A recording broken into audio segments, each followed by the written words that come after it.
The French Quarter shimmered beneath the last blaze of Mardi Gras, where masks, music, and sequins turned every street into a moving illusion.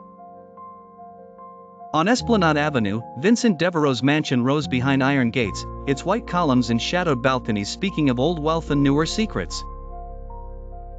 Celeste Moreau approached with her notebook tucked close and her cloche hat low over her eyes. The article she had published on the Order of the Crescent Moon had made her famous enough to be invited in and dangerous enough to be warned off. The note she had received the night before was still folded in her pocket, its crescent seal like a knife pressed flat against paper. A butler led her into a bright parlor scented faintly with absinthe and gardenias. Devereaux stood near the window, elegant in a dark suit, his blue eyes calm and his smile polished to perfection. At 40, he moved like a man used to being admired and obeyed. "Miss Moreau," he said, with a voice smooth as silk, "your writing has caused quite a stir." Celeste did not smile back.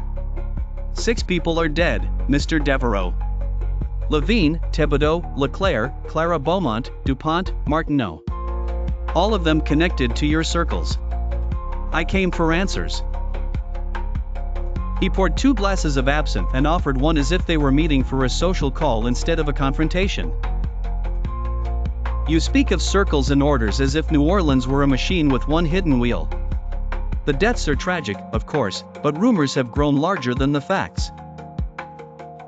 Celeste took the glass but did not drink. "Facts are stubborn. Clara Beaumont was frightened before she died. She mentioned a ritual. She mentioned betrayal. And she mentioned Magnolia's end."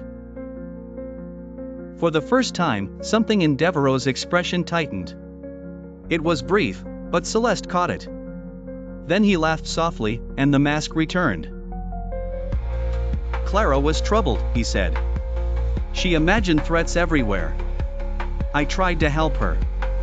Magnolia's end is only a ruin now. You are chasing shadows." The answer was careful, too careful. Celeste saw that he was not denying knowledge. He was managing exposure. "Then help me understand the shadows," she said. "If you are innocent, tell me who leads the order." Devereaux set down his glass and folded his hands. "You are very persistent, Miss Moreau. Persistence can be admirable. It can also be fatal." The room seemed to cool. Outside, distant trumpets rose from the parade route, thin and bright through the glass. Celeste remembered the note's final warning and felt the amulet at her throat grow warm against her skin. Devereaux stepped closer, his tone gentler now, almost intimate. "Write what you wish. But choose your words carefully. Some doors should remain closed."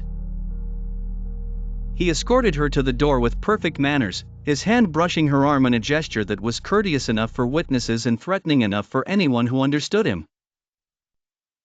Celeste crossed the garden without looking back, though she felt his gaze following her every step. When she reached the street, the music of the parade swelled and the crowd swallowed the mansion behind her. Her notebook was heavy in her hand, but heavier still was the certainty forming in her mind. Devereaux knew more than he admitted. He was not merely a patron of the order. He was close to its center, perhaps standing in it. Tonight, at Magnolia's end, the ritual would begin. Celeste tightened her grip on the notebook and walked faster toward the waiting dark, deciding that if Devereaux was the key, she would force the lock herself.